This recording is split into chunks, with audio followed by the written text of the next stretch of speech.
plus de 10 millions de vues, toutes plateformes confondues, pour cette vidéo où je teste ma force de grippe. Et je me posais la question, pourquoi la force de grippe intéresse tant, que ce soit ici en France ou aux USA, avec de nombreuses vidéos sur le sujet. Peut-être parce que c'est le premier réflexe inné à chaque nouveau-né et qu'avoir un grip fort concerne presque tout le monde. Libre à vous de débattre à ce sujet dans les commentaires. En attendant, je reviens à ma vidéo à 10 millions d'euros. On m'y voyait essayer de refermer des pinces dans un ordre croissant, mais arrivé à la pince de 300 livres, soit 136 kg, j'avais malheureusement échoué. Maintenant, est-ce que ma force a augmenté depuis? Suis-je capable de fermer la pince de 136 kg? Comme la tradition le veut, avant de tenter, on va quand même regarder le chiffre affiché sur le 10 nanomètres.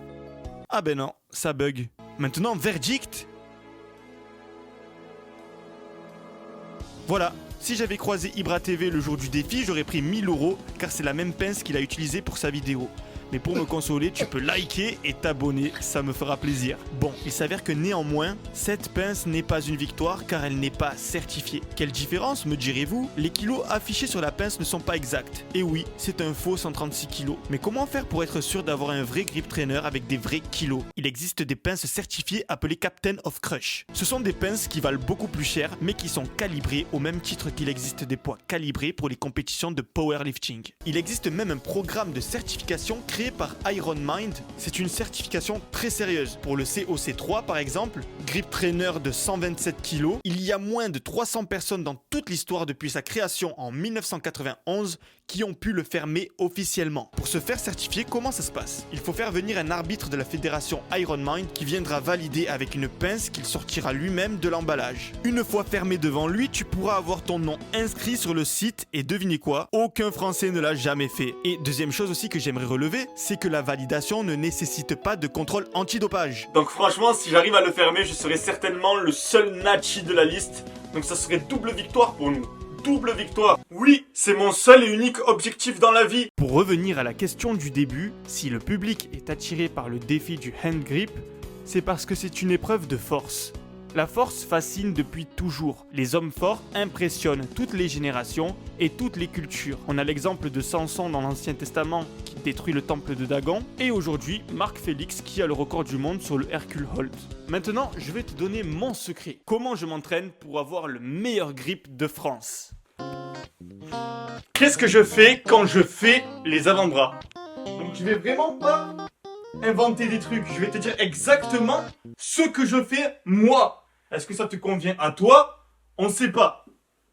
Certainement. Hop. Donc je monte, déjà ce que je fais c'est que je le fais toujours sur un vélo. En fait quand je fais les avant-bras j'ai capté un truc, c'est que je suis beaucoup plus motivé quand mon cœur est activé que quand je suis au repos. Il faut savoir qu'il y a un gros lien à faire entre capacité cardiaque et poigne. Ceux qui ont une bonne santé cardiaque ont une meilleure poigne que les autres. Et on pouvait remarquer que les gens avec une mauvaise poigne pouvaient dissimuler des problèmes cardiaques. Donc très important d'activer le cœur selon moi pour travailler les avant-bras. Donc toujours sur mon vélo, histoire que ça soit quand même à basse intensité, que ça m'épuise pas non plus. Vélo. Je commence toujours avec un hand gripper, donc le plus léger possible, 10 kg, et je fais 20 reps. Vous les faites rapidement, on s'en fout. C'est vraiment pour échauffer, préparer le muscle à l'effort et surtout que ça soit le muscle qui prenne l'attention et pas les tendons. Comme je le disais, les doigts c'est plein de tendons et si tu t'échauffes pas correctement, tu risques de forcer sur tes tendons et du coup te provoquer des tendinites et autres blessures. Donc voilà, 20 par main et je le fais 3 fois par main. Deuxième chose que je fais toujours dans le cadre de l'échauffement, je garde le minimum et cette fois-ci je le fais qu'avec le bout des doigts. Ça c'est pour comprendre comment contracter ta pince pour éviter de solliciter trop les doigts. Étant donné que la tension est beaucoup plus loin sur ton segment, tu es beaucoup plus exposé à te servir de tes doigts. Et c'est là que tu fais ta connexion neuronale pour bien contracter les avant-bras. C'est quand tu fais cet exercice que tu te souviens de toute la fragilité de tes doigts. C'est pas les segments sur lesquels on doit forcer normalement.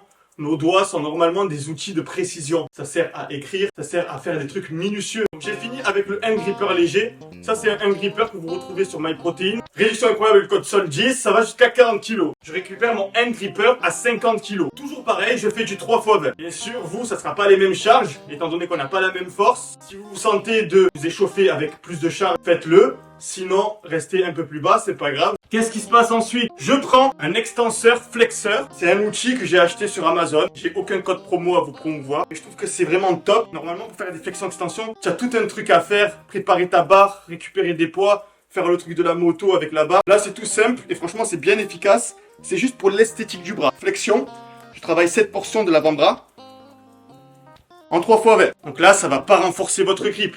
C'est juste pour l'esthétique, comme je le dis. Ce sont les muscles qui font la taille de l'avant-bras. Maintenant, je vais travailler les extenseurs du bras. Extenseur, c'est cette partie-là. Et c'est une partie visible. Si vous le travaillez, vos avant-bras vont paraître plus gros visuellement. Là, on était sur les fléchisseurs. Il me suffit de descendre de l'autre côté, rentrer dans l'autre sens. Et là, je vais pouvoir travailler mes extenseurs. Pourquoi je ne l'ai pas laissé dans l'autre sens? Parce que ici, c'est pas agréable. C'est du plastique dur. Comme vous pouvez le voir, ça se contracte bien. Pour la fin, avoir des gros avant-bras comme ça, là. Comme ça, là. Des gros avant-bras comme ça, là. Là, si je suis pas serein sur le 90 kg, je sais que c'est une mauvaise journée, donc je vais pas me risquer à faire le COC3. On va voir comment ça se passe maintenant, et si ça se passe bien, je ferai de la force. Sinon, je vais rester humble, et je vais rester sur du 5x5 avec le 113 kg. Ça va quand même développer ma force, mais au moins, je n'aurai pas le risque de me foutre une tendinite pour rien. Ça, c'est important. Mais dans tous les entraînements, c'est comme ça. Faites attention à vous. Donc là, il faut que je sois serein sur 10 reps.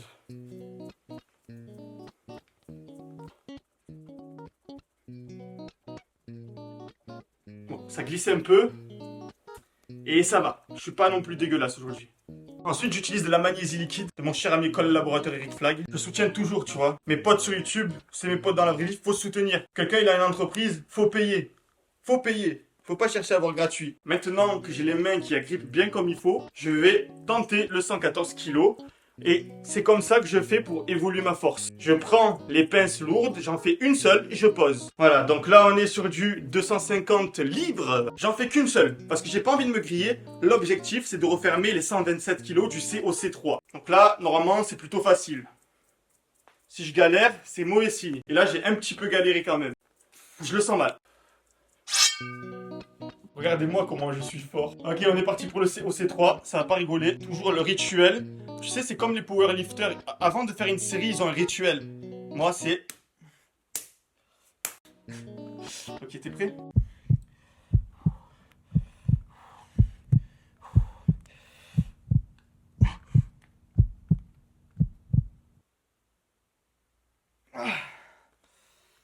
Bon, c'est pas pour aujourd'hui. Je ne m'attendais à rien et je suis quand même déçu. Quoi qu'il en soit, c'est comme ça que je bosse.